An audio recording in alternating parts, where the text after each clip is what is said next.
Bonjour tout le monde, je suis contente de vous retrouver aujourd'hui pour notre dernière étape du sale au parc. Alors, bien écoutez, je me présente rapidement pour les personnes qui pourraient arriver sur cette chaîne sans vraiment me connaître. Donc moi je suis Fabi, un petit fil. Je suis coloriste. Je travaille dans le domaine de la broderie. Je fais des fils que je teins moi-même, que je propose pour vos ouvrages de broderie. Je teins aussi des rubans, des dentelles, enfin toutes sortes de choses pour la broderie. Et je vends à partir de mon site de vente en ligne unpetitfil-boutique.com. Donc ça c'était pour la partie professionnelle. Je travaille beaucoup sur les salons, donc parfois peut-être on a pu se rencontrer déjà lors de salons. Et sinon je mène des salles, ce qu'on appelle des salles, ça veut dire stitch long. Ce sont des broderies qu'on va réaliser à plusieurs. Alors non pas chacun de notre côté on fait un petit bout d'une broderie, non c'est pas ça. Moi je donne donc un modèle à broder, je vous livre des étapes régulièrement, à des intervalles réguliers de quelques semaines. Et tout le monde travaille à l'élaboration de sa broderie et on partage sur un groupe qui nous est commun, le groupe du SAL qui porte le nom du SAL, et chacun peut comme ça présenter un petit peu ses avancées, montrer où est-ce qu'il en est et partager beaucoup de choses, pas seulement à propos du SAL mais aussi à propos de notre passion commune qui est la broderie. Donc voilà, ça c'est une activité que j'aime beaucoup faire avec vous, que je pratique depuis plusieurs années maintenant. Ça a commencé à un Noël il y a quelques années de cela en arrière, où j'ai commencé à faire le Noël de brodeuse avec plusieurs petites cases. Il y avait 25 petites cases à broder. C'est un projet que je vends maintenant en kit complet, puisqu'à l'issue, donc une fois que le sale est terminé, je propose toujours le produit à la vente en kit complet avec les fiches. Mais dans un premier temps, je partage avec vous gratuitement les différentes grilles du modèle. Le but étant vraiment de partager le plaisir d'être ensemble pour le broder et de le réaliser tous ensemble, avec bien sûr l'idée qu'il y a un mystère, c'est-à-dire qu'on découvre au fur et à mesure de l'avancée du projet le modèle qui prend forme en fait. Donc le principe c'est aussi que, je vous prie de m'excuser, je sors d'une bonne crève, j'ai été fort prise par le nez, enfin j'ai une bonne rhinite. Donc l'objectif c'est bien sûr qu'on partage tous ensemble ces moments-là et qu'on puisse se montrer les uns les autres nos avancées, se donner des idées aussi les uns les autres sur des idées de finition, ou bien et qu'on s'approprie aussi le modèle, c'est-à-dire que vous n'êtes absolument pas obligé ni de choisir mes fils, ni de choisir la toile que je préconise. Vous pouvez très bien choisir dans votre stock ce que vous voulez, puisque moi dans un premier temps, si vous voulez, je vous offre vraiment le modèle de la manière la plus naturelle qui soit, hein. Et ce dont je me rends compte, c'est que les personnes d'une fois sur l'autre me font confiance à nouveau, et vraiment c'est aussi le but de ma vidéo aujourd'hui, c'est de vous remercier, de voir à quel point avec le temps vous m'avez renouvelé toujours votre confiance et votre enthousiasme. Donc ça, je ne tarie pas de le dire parce que c'est quelque chose qui m'apporte énormément, parce que dans ce partage, c'est pas à sens unique, je vous l'ai déjà dit, c'est quelque chose vraiment que je prends beaucoup à cœur, d'avoir tous ces retours positifs et qui m'encouragent à continuer. C'est la raison pour laquelle d'ailleurs il va y avoir un sale d'hiver dont je vais vous parler juste après. Mais je voulais vous montrer donc la dernière étape de notre salle au parc, pour que vous puissiez voir un petit peu quelles sont les finitions que j'avais fait, puis le voir en vrai avant que vous ne puissiez terminer ce sale vous-même de votre côté. Voilà, donc écoutez, je vais vous montrer l'objet terminé. Pour vraiment ne pas vous décevoir de trop, je reste toujours sur mon pink up traditionnel. Je vous explique la raison pour laquelle je continue de faire ce montage. C'est que pour moi, il est tout à fait pratique d'emmener ce type d'ouvrage de le présenter sur les salons et de le transporter sans que ce soit trop lourd. J'aurais pu faire un coussin, j'aurais pu faire un tote bag, j'aurais pu faire un sac, j'aurais pu faire un plateau, j'aurais pu faire beaucoup de choses. Mais pour moi, voilà, que sur les salons, je présente beaucoup mes modèles avec des petits chevalets. Et comme ça, vous pouvez les voir. Voilà. Donc pas de surprise à ce niveau-là. Bon, par contre, je suis très contente du résultat parce que je le trouve très frais. C'est quelque chose, pourtant c'est un sujet d'automne, mais j'ai mis autour un ruban de soie de 7 mm de la référence feuillage et des petites... j'ai fait moi-même ces petites aiguilles. Donc vous prenez des aiguilles à tête, toutes simples. Hein. Attendez, je vais vous montrer. Hop.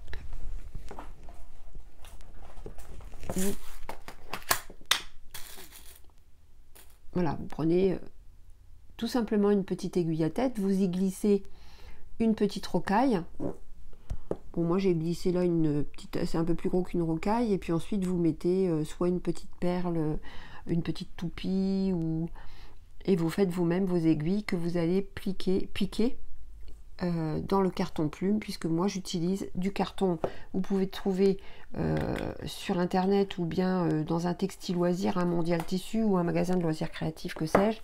Vous cliquez, vous tapez carton mousse ou carton plume et je pense que vous allez trouver rapidement, avec une épaisseur de 2,5 mm. Donc je recouvre mon petit carton plume d'une ouatine toute fine, et ensuite je pose ma broderie dessus, et à l'arrière je fais un collage avec de la colle blanche, et puis je fais la même chose sur une petite cartonnette, sans trop mettre de colle par contre au niveau de la cartonnette, pour pas que ça soit trop gondolé. Et une fois que j'ai fait ce montage là, je fixe un petit ruban fantaisie. Vous pouvez très bien choisir aussi une petite dentelle, un petit galon fantaisie, peu importe lequel, hein, que vous trouverez soit dans un magasin de loisirs créatifs, soit en boutique. J'en ai aussi. Hein. Il faut taper embellissement et vous allez trouver les galons fantaisie. Alors par contre, j'ai pas un grand choix. J'ai quelques... Il faudra que je recommande sûrement un petit peu plus tard, mais pour l'instant, voilà ce qui me reste. Donc j'ai placé la petite clé à cet endroit, c'est-à-dire que moi j'ai fait une finition avec un petit oiseau là que j'avais dans mes... J'avais trouvé ça sur un salon une fois. J'ai glissé une épingle sur le haut. Et ici, j'ai fait un petit nœud avec un bout de fil qui me restait. Vous faites un petit nœud et la petite clé sera attachée. J'ai pas mis la clé ailleurs parce que, en fait, on est tout en trois. La clé est toute seule. Il aurait peut-être fallu que je la mette là, mais ça cachait la broderie. Voilà, j'ai pas trouvé que c'était très heureux, donc je l'ai pas fait. Sinon, donc voilà, la dernière étape, ce sont des petits animaux. Ici, on a une branche avec des oiseaux. Le cygne majestueux qui est au centre. Et un petit écureuil, un petit lapin. Écoutez, ce sont les animaux qu'on retrouve dans ce parc au cours de notre promenade, qu'ils soient cachés derrière nous, dans la nature, et on ne les voit pas toujours. Soit parfois ils ne se cachent pas, comme le cygne, hein. Lui, il n'a pas l'habitude de se cacher, on le voit. Il est présent, majestueux au milieu de son étang du dos. Voilà, donc le cygne, c'est vraiment un animal qui me touche beaucoup. C'est un animal qui me correspond au niveau vibratoire. Enfin, je dirais, c'est un animal qui me touche beaucoup. Voilà. Donc, j'ai été inspirée par lui au tout début. Et c'est un petit peu ce qui a fait que j'ai fait ce modèle, en fait. J'ai d'abord pensé au cygne, puis le cygne, je l'ai installé... sur la scénette centrale, et puis j'ai déployé un petit peu tout autour. Voilà l'inspiration que ça m'a donné, avec les fleurs de lotus qui sont ici et qui font référence pour moi à la paix intérieure qu'on retrouve, qu'on ressent quand on brode, et que vous devez ressentir aussi, vous, en tant que brodeuse et brodeur. Voilà, donc c'était le projet que je vous ai proposé et j'espère qu'il vous a plu. J'espère que vous êtes content de l'avoir brodé. J'espère que ça vous a plu. Alors oui, il y a eu effectivement un petit problème au niveau du fil mousse. Je dis problème entre guillemets parce que la quantité était vraiment très limitée. J'ai pas fait attention. Moi, vous savez, je brode toujours sur de la 16 fils et la quantité de mousse pour les gens qui ont brodé sur la 12, elle est un peu juste. Alors ce que je préconise pour les personnes qui n'en sont pas là, si vous voyez que vous êtes trop juste avec le fil mousse, pour la dernière étape, et c'est celle-ci, la dernière étape, voilà, il y a juste besoin de mettre du fil mousse ici, là et là. Donc bah, si vous n'en avez pas suffisamment, vous brodez tout avec le fil romarin, puisque de toute façon le fil romarin il est en quantité suffisante. Donc prenez le fil romarin. Bon, il n'y a vraiment que ces endroits là où vous ne mettrez pas de mousse, et puis après de toute façon il n'y a plus de fil mousse sur les autres parties, sur l'étape que je vous ai donnée, la dernière étape que je vous ai donnée du modèle. Donc voilà, bah, je vous prie de m'excuser parce que c'est vrai que là à ce niveau là j'ai été un peu juste. Et c'est rare quand ça m'arrive, d'habitude c'est plutôt le contraire, bah, c'est même la première fois que ça m'arrive en fait. Donc je suis désolée, mais il n'y a pas de problème, je veux dire on peut quand même finir l'ouvrage avec le fil romarin, c'est l'essentiel. Donc pour le prochain projet que je vais vous proposer en salle, je vais vous en parler là. C'est un projet d'hiver, c'est pas un projet de Noël, de toute façon je ne fais jamais de projet pour Noël. Parce que je sais pas, ça me parle pas en fait. Ce qui me parle beaucoup, c'est plus le thème de l'hiver. Donc ce sera un projet qui sera assez proche en résonance du Cozy Winter. Mais ce ne sera pas un projet avec le Cozy Winter, il y avait plusieurs petites scénettes. Je ne sais pas si pour ceux qui l'ont brodé, peut-être vous vous rappelez. Donc c'était un projet carré avec un découpage de 9 cases. Donc dans le futur projet que je vais vous proposer à partir du mois de décembre, ça sera un projet d'hiver, mais il y aura un peu comme le premier projet du Noël de brodeuse, il va y avoir plusieurs petites cases à broder et ça sera plusieurs petites cases qui se ressemblent, un peu comme le Noël de brodeuse. Donc avec à l'intérieur de toutes ces petites cases, bien sûr, le thème de l'hiver qui sera déployé sous différentes formes, avec une palette de fils que je vous proposerai, et je vous proposerai bien sûr la palette et le pack, si vous préférez avoir que les fils d'un côté, ou si vous préférez avoir les fils et la toile. La toile qui sera préconisée, ça sera la toile 3009 de chez Zweigart, c'est-à-dire la Vintage Mocha.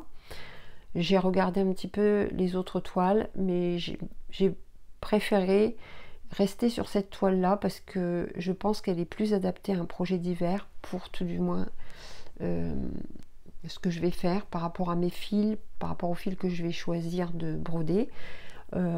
J'ai pas osé me lancer sur une nouvelle toile. Là j'ai repassé commande, donc en prévision du sale, j'ai fait une très grosse commande chez Zweigart parce que je sais qu'en général il y a quand même pas mal de gens qui vont l'acheter. Donc j'ai tout ce qu'il faut, je suis prête à démarrer. Par contre, il va falloir que je refasse pas mal de teinture avant de démarrer vraiment le projet. Ce que je peux vous dire, c'est qu'il y aura du fil Magic. Donc les fils Magic, ce sont des fils un petit peu avec un...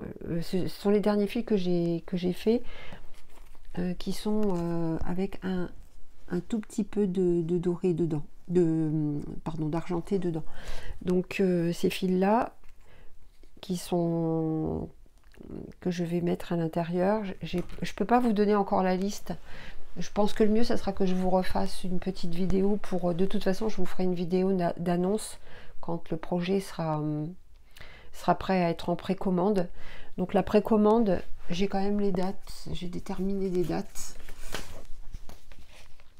parce qu'en fait, pour tout vous dire, je suis rentrée de salon d'Alsace, ça a bien marché, j'étais très contente, on a vraiment eu beaucoup de monde et puis j'ai beaucoup vendu, ce qui fait que je suis rentrée avec peu de stock.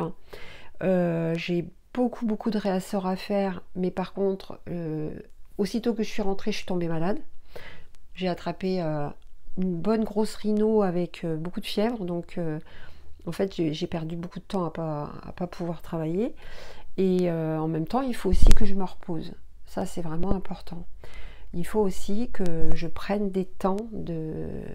Je ne peux pas enchaîner les salons et enchaîner les salles avec énormément de... Voilà. Donc, je me suis dit, il est préférable que je fasse des précommandes un petit peu plus tard. Je n'ai pas lancé avant parce que je veux me laisser le temps. Le projet est bouclé, c'est-à-dire que la grille est faite. Je sais où je vais. J'ai brodé déjà la première étape, donc ça, pour moi, c'est important, c'est fait. Vous voyez, dans le sens aussi où il faut que je sache les quantités que je vais vous préparer. Si je ne veux pas me tromper et faire comme la dernière fois, peut-être aller trop vite et puis ne pas mettre la quantité qu'il faut, voilà. Je veux aussi prendre le temps de me poser et puis de savourer. De la même manière qu'on savoure quand on brode, moi je savoure aussi au moment de la réalisation du projet, au moment où je mets en place, où je crée le processus créatif et lui-même par lui-même une source de plaisir et je ne veux pas passer à côté. Donc ça, je sais que vous le comprenez, c'est pour ça que au niveau du planning, je vais vous donner un planning indicatif. Bon, si vraiment je vois que je suis trop juste en temps, ben peut-être que je décalerai un petit peu. Mais au niveau des précommandes, je pensais ouvrir au 15 novembre. Donc aujourd'hui, nous sommes le 8 novembre. Non, 7 novembre. Non, 8 novembre, pardon. Donc le 8 novembre, c'est-à-dire que ça me laisse une semaine, moi, pour me poser, préparer mes 2 salons qui viennent dans le Nord et puis en Belgique. Préparer, parce qu'il y a aussi mes kits à refaire, j'ai du réasseur à faire. Et ensuite, voilà, pendant les précommandes, je vais me laisser 3 semaines pour faire les teintures, pour préparer les palettes. Et les expéditions chez vous se feront à partir du 6 décembre. Voilà, donc j'ai 3 semaines. Moi, ça me soulage de savoir que j'ai un petit peu de temps, ne serait-ce que même pour anticiper si jamais il me manque de la toile, que j'ai besoin de repasser une commande. Je ne veux pas me retrouver au dernier moment, voilà, étranglée par des dates qui m'embêtent, quoi. Donc la première étape du SAL, ce serait le 13 décembre. Donc là, je vous donnerai toutes les cases en fait à faire d'abord. Vous savez, je fais souvent ça en fait. D'abord l'extérieur et ensuite je vous donnerai les étapes pour mettre à l'intérieur des cases. Donc la deuxième étape le 20 décembre, donc c'est une semaine après. Mais sachez que vous aurez le plan de toutes les cases, mais si vous n'avez pas eu le temps de broder toutes les cases, vous les ferez au fur et à mesure. Encore une fois, il n'y aura aucune obligation ni de choisir mes fournitures, ni de terminer dans les temps pour avoir les étapes. Vous savez comment ça fonctionne. Là, je le redis pour les gens qui arriveraient vraiment en cours de route et qui ne connaissent pas le principe. Je n'impose pas que vous ayez terminé une étape pour vous en donner une autre. Ça, de toute façon, c'est hors de question. Donc, je préfère que vous preniez le temps de savourer. Par contre, téléchargez toujours régulièrement les parties au fur et à mesure qu'elles sont données. Parce qu'à la fin, bien sûr, je récupère tout pour le montage en kit. Donc, voilà. Donc, la première étape, le 13. La deuxième étape, le 20 décembre. La troisième étape, le 3 janvier. La quatrième étape, le 17 janvier. Et enfin, la cinquième étape, le 31 janvier. Donc ça sera un SAL qui sera quand même assez court. Mais je pense que vous pouvez projeter d'avoir terminé ce SAL-là pour la fin du mois de... on va dire pour mi-février, fin février. Comme d'habitude pour tous les SALs que je propose pour l'hiver, qui se terminent toujours dans ces périodes-là. Voilà, sinon l'esprit du SAL, donc il y aura du rouge, il y aura du vert, il y aura de l'or, couleur or, il y aura du marron, il y aura sûrement un fil nouveau, parce que je voulais un nouveau fil marron pour le SAL, donc je ne l'ai pas encore créé, mais il y aura un fil nouveau. Il y aura des références que je mets d'habitude dans les SAL, il y aura le fil mousse, il y aura le fil romarin, parce que ce sont deux verres qui vont bien ensemble et qui, je trouve, sont bien adaptés pour les salles d'hiver. Voilà. Donc l'état d'esprit sera le même que celui du Cozy Winter ou que celui du Noël de brodeuse. En fait, je pense pas que vous serez surprise, hein, avec le projet sera un petit peu différent. Là où vous serez surprise, c'est sur la forme. Là, je pense que ça va vous surprendre. Parce que la forme, je sors un peu de ma zone de confort. Mais c'est à voir, quoi. Je pense vous proposer 2 formes, au cas où, si vraiment ça vous plaisait pas, je pense vous proposer 2 formes. Mais moi, j'aime bien ce que je suis en train de faire et je pense que ça devrait vous plaire aussi. Voilà. En tous les cas, si jusqu'à maintenant ça vous a plu, je pense que ça devrait continuer à vous plaire. Je l'espère en tout cas. Voilà. Donc, écoutez, je suis contente de vous avoir parlé de ce nouveau projet. Sauf changement, j'ai envie de l'appeler Il neige dans les nuages. Il neige dans les nuages, ce nouveau salle que je vais vous proposer. Sauf si vraiment je change, parce que je trouve un peu long quand même, mais ça m'est venu comme ça. Voilà. Donc bah écoutez, je vous remercie pour votre confiance, je vous remercie beaucoup pour l'intérêt que vous avez porté à ce que je vous propose. Et puis surtout n'hésitez pas, si vous avez des questions, de mettre en commentaire toutes les questions qui vous viennent à l'esprit. N'hésitez pas aussi à faire un petit pouce, parce que en ce moment je viens pas souvent, donc si les vidéos ne sont pas likées, ben elles ne sont pas référencées. Et si elles ne sont pas référencées, ben forcément je suis moins vue par des gens susceptibles de pouvoir apprécier ce que je propose. Bon, voilà. Si, ma foi, vous avez bien sûr apprécié cette vidéo, hein. Voilà, je vous remercie. Je vous souhaite un très très bon week-end.